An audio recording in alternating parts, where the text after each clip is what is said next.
La xarxa pública d'accés a internet, més coneguda com Xplay, ha començat una nova edició de cursos d'ofimàtica a internet.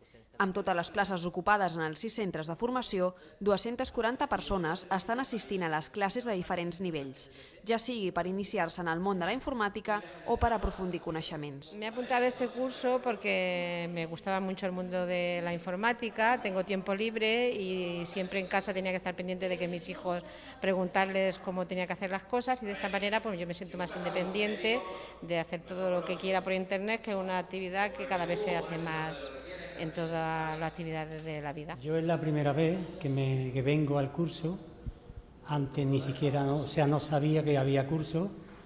Ahora que el ayuntamiento nos da esta gran oportunidad, pues pienso que es de gran importancia, porque es algo que nos vale para la vida útil y para utilizarlo para muchísimas cosas.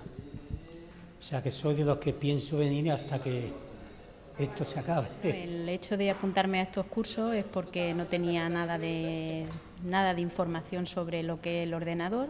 Empecé haciendo informática 1, ofimática 1 con el Carlas en la biblioteca. Me fue muy bien, aprendí mucho en poco tiempo.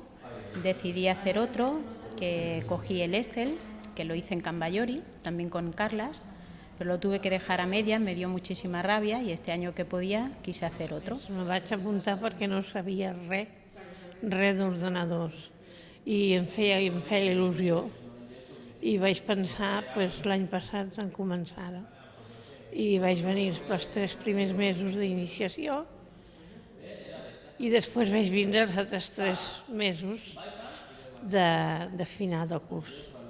I ara he tornat a començar. A partir del mes de desembre, l'Xplay obrirà les inscripcions al cicle de tallers monogràfics sobre noves tecnologies.